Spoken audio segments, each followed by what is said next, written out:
আসসালামু আলাইকুম ওয়া রাহমাতুল্লাহি ওয়া বারাকাতুহু। হযরত ওমর ফারুক রাদিয়াল্লাহু তাআলা আনহু উনি একদিন আল্লাহর কোরআন দেখার জন্য মরুভূমির ভিতরে হাঁটতেছে। কোথায় হাঁটতেছে? মরুভূমির ভিতরে হাঁটতেছে। হঠাৎ করে লক্ষ্য করে দেখে একজন রাখাল উট এবং দুম্বা চড়াইতেছে।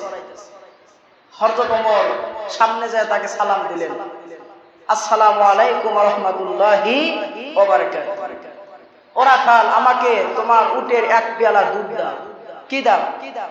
তোমার উটের এক পেয়ালা দুধ দাও। হযরত ওমর যখন এক পেয়ালা দুধ চাইলেন, রাখাল বলতেছে, তুমি আমাকে সালাম দিলা, সালামের উত্তর পরে দেব। সালামের উত্তর দেওয়ার আগে আমি জানতে চাই তুমি মুসলমান নাকি বিধর্মী। কি বলতেছে? সালামের উত্তর দেওয়ার আগে তোমার পরিচয় দাও। কি দাও বলেন তো? পরিচয় দাও। পরিচয় কি? এখন তো যদি পরিচয় চাওয়া হয়, অনেকে বলে আমি সাবেক এমপি মহোদয়, ঠিক কিনা বলে? আমি সাবেক প্রধানমন্ত্রী, আমি সাবেক চেয়ারম্যান, আমি সাবেক অমুক তমুক, ঠিক কিনা? কিন্তু হযরত ওমর অর্ধ পৃথিবীর খলিফা, ওনার কাছে যখন বললেন যে রাখাল তোর জানে না সে ওমর, বলতেছে তোমার পরিচয় দাও। হযরত ওমর বলতেছে, আমি বলি আমি হলাম এই অর্ধ পৃথিবীর খলিফা, আমি নাম হযরত ওমর, তাহলে তো আমার আল্লাহর কোরআন দেখা হবে না। তাহলে কি পরীক্ষা দেব, কি উত্তর দেব? বলতেছে মিল্লাতা আবিকুম ইব্রাহিম।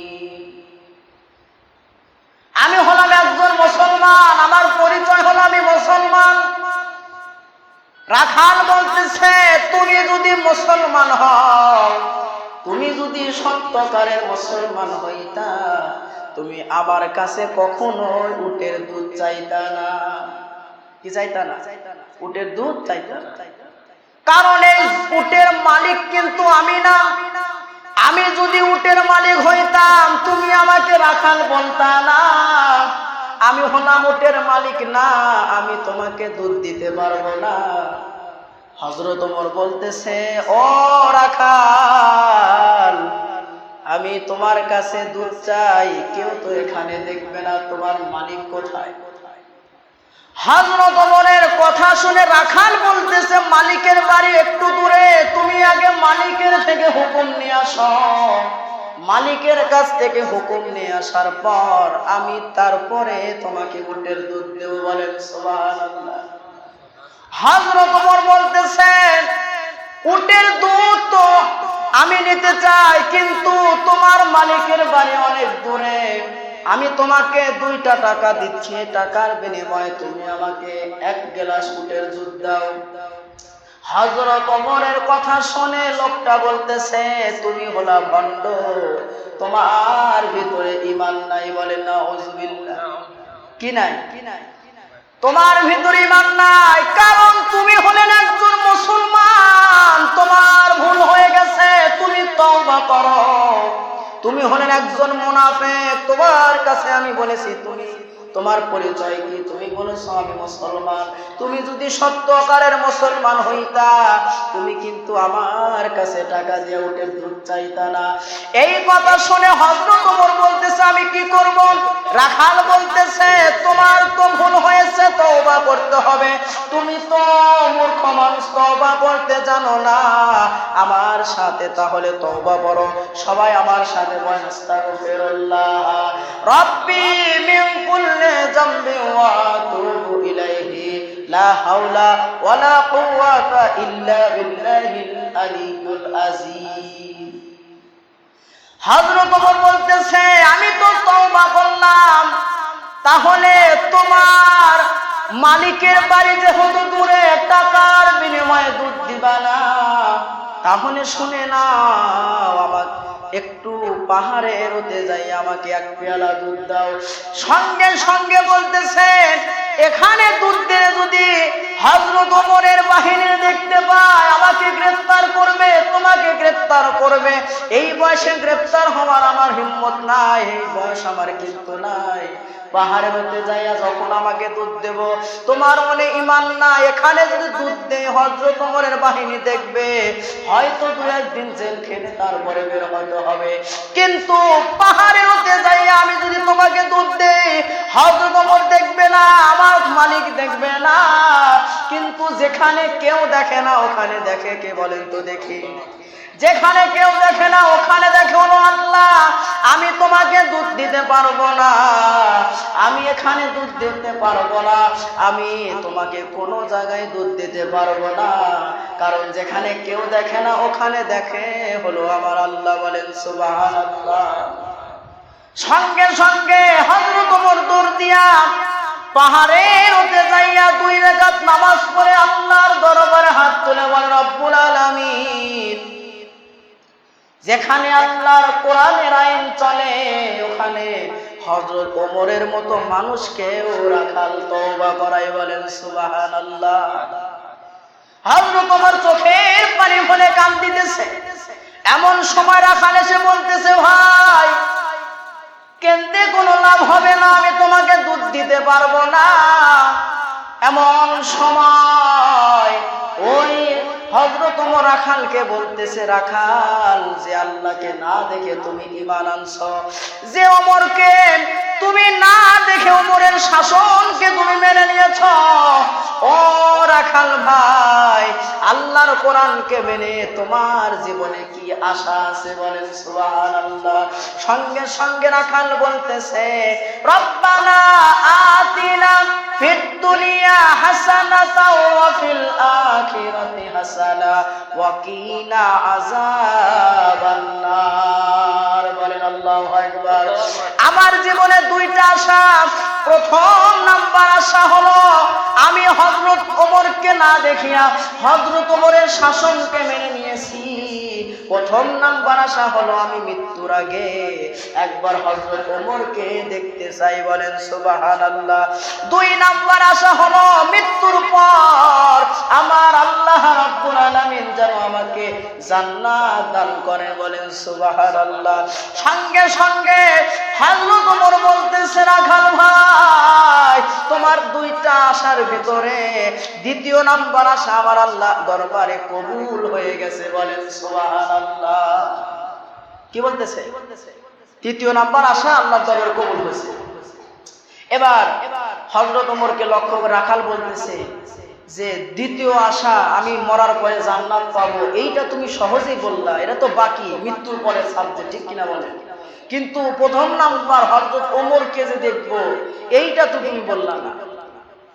এবার হযরত ওমর মনে মনে বলতেছে, যে রাখাল আমাকে তওবা করাইছে, যে রাখাল আমাকে মুনাফিক বলছে, ঠিক কিনা বলে, যে রাখাল আমাকে মুনাফিক বলছে, তওবা করাইছে এবং ভণ্ড বলেছে, এই রাখালকে যদি আমি এখন বলি আমিও হলাম হযরত ওমর, এখানে হাগড়া করে বলবে, ঠিক কিনা বলে।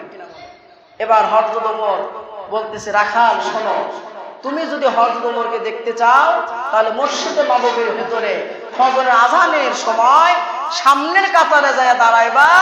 হাইয়া আলাস সালাহ বলার সঙ্গে সঙ্গে ইকামত দেওয়ার সময় যে ব্যক্তিটা মসজিদের বাম পাশ থেকে বের হয়ে এসে নামাজের মুসল্লায় দাঁড়াইবে, ওইটাই হলো হযরত ওমর। বলেন সুবহানাল্লাহ। রাখাল এবার বলতেছে, ভাই আমি হলাম রাখাল মানুষ, আমি হলাম গরিব মানুষ, মসজিদের ভিতরে যাওয়ার মতো সাহস আমার হয় না। সারা জীবন আমি বারান্দায় নামাজ পড়ি, কারণ মসজিদে নববীর ভিতরে আল্লাহর নবীর দামি দামি সাহাবীরা নামাজ পড়ে, ওইখানে যাওয়ার হিম্মত আমার হয় না। হযরত ওমর বলতেছে, রাখাল, ভিতরে যারা নামাজ পড়ে ওরা দামি, তুমি বাইরে নামাজ পড়ো, তুমি হলা কম দামি। এইটা তোমাকে বুঝাইলো কে? এইটা কে বুঝাইলো? আমি উপরে আপনার নিচে, আমি দামি আপনার কম দামি, এইটা কে বুঝাইলো? ঠিক কিনা বলে? বলতেছে, তুমি যদি হযরত ওমরকে দেখতে চাও মসজিদে নববীর ভিতরে ফজরের সময় যাইয়া প্রথম কাতারে দাঁড়াইয়া হযরত ওমরকে তুমি দেখতে পাইবা। বলেন সুবহানাল্লাহ।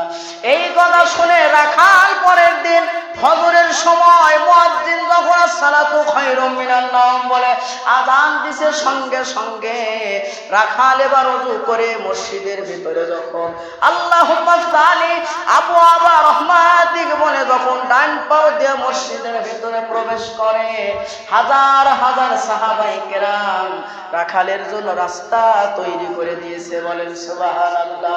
হযরত ওমরে দেখার জন্য রাখাল যখন মসজিদের ভিতরে প্রবেশ করে যখন সামনের কাতারে আসে, আসার পরে দেখে একটা জায়নামাজ ফাঁকা রয়েছে। কয়টা জায়নামাজ? ওই জায়নামাজে একমাত্র ওসমান গনি নামাজ পড়ে, কারণ আল্লাহর নবী বলেছেন আমি যখন নামাজ আদায় করব আমার বরাবর যিনি দাঁড়াইবে তার নাম হলো আবু বকর, আর আবু বকর যখন নামাজ পড়াইবে তার বরাবর যিনি দাঁড়াইবে তার নাম হলো হযরত ওমর। ওমর যখন নামাজ পড়াইবে তার বরাবর যিনি দাঁড়াইবে তার নাম হলো হযরত ওসমান। ওসমান গনি যখন নামাজ পড়াইবে তার বরাবর যিনি দাঁড়াইবে তার নাম হযরত আলী রাদিয়াল্লাহু তাআলা আনহু। আলী যখন নামাজ আদায় করাইবে তার বরাবর যিনি দাঁড়াইবে, এই কথা বলে আল্লাহর নবী থেমে গেলেন। বলেন সুবহানাল্লাহ। সাহাবায়ে কেরাম প্রশ্ন করলেন, ইয়া রাসূলুল্লাহ, ইয়া হাবিবাল্লাহ, আলীর নাম বলার পরে আপনি কেন থেমে গেলেন? আল্লাহ নবী বলতেছেন, সাহাবীরা রে, যতক্ষণ পর্যন্ত আল্লাহ আমাকে কিছু না বলে আমি নবীর কথা বের হয় না। বলেন সুবহানাল্লাহ। চারজন হলো খোলাফায়ে রাশেদা, আলী পর্যন্ত খোলাফায়ে রাশেদা শেষ হয়ে গেছে। আলী যখন নামাজ পড়াইবে তার বরাবর সবার দাঁড়ার অধিকার রয়েছে। বলেন সুবহানাল্লাহ। রাখাল এবার মসজিদের ভিতরে প্রবেশ করে হযরত ওসমান গনি যেখানে নামাজ আদায় করে ওইখানে দাঁড়াইয়া যখন নামাজ আদায় করবে, এমন সময় হযরত ওসমান গনি যখন মসজিদের ভিতরে প্রবেশ করে লক্ষ্য করে দেখতে পায় তার বরাবর হযরত ওমরের বরাবর যিনি দাঁড়াইছেন ওনাকে তো আগে কোনোদিন মসজিদে দেখা যায় নাই। হযরত ওসমান গনি যখন মসজিদের ভিতরে প্রবেশ করে রাখাল বরাবর দাঁড়াইয়া 2 রাকাত সুন্নাত নামাজ আদায় করলেন। সুন্নাত নামাজ আদায় করার পর এবার হযরত ওসমান গনি শুধু রাখালের দিকে তাকায়া থাকে। আপনারা দেখবেন কোন গরিব মানুষের দিকে যদি কোন ধনী ব্যক্তি তাকায়, গরিব মানুষের মন কিন্তু খারাপ হয়, ঠিক কিনা বলেন? একটু রাগান্বিত হয়ে যায়, ঠিক কিনা? এত তাকায় কেন? মনে হয় আমার সমস্যা আছে, ঠিক কিনা বলেন? যখন বারবার রাখালের দিকে তাকায় ওসমান গনি, তখন ওই রাখাল বলতেছে, কি ব্যাপার ভাই, আপনি তো আমার দিকে তাকান কেন? আমার ভিতরে কি সমস্যা? বলতেছে, ভাই আপনার ভিতরে কোনো সমস্যা নাই, কিন্তু আপনাকে তো আগে কোনোদিন এই সামনের কাতারে দেখি নাই। হযরত ওসমান গনির কথা শুনে রাখাল বলতেছে, ভাই আমি আগে কোনোদিন আসি নাই, কিন্তু আজকে আসছি আমি একটু দেখার জন্য আসছি। কাকে দেখার জন্য আসছে এইটার বলে? বলতেছে, আমি আসছি দেখার জন্য আসছি। ওসমান গনি সঙ্গে সঙ্গে বলতেছেন, কতদিন হলো নামাজ আদায় করি, একটাবার দেখতে পারলাম না, আর আজকে আপনি আসলেন, আজকে আপনি দেখা পাবেন, ব্যাপার কি? ওসমান গনি দেখতে চায় আল্লাহকে, আর রাখাল দেখতে চায় আল্লাহর গোলামকে। বলেন সুবহানাল্লাহ। হযরত ওসমান গনি সঙ্গে সঙ্গে রাখালের হাতটা চাপায় ধরা বলতেছে, ভাই অনেকদিন হলো নামাজ আদায় করি, আজ পর্যন্ত দেখা পাইলাম না, আজকে তোমার হাত ধরে আমি দেখতে চাই। বলেন সুবহানাল্লাহ।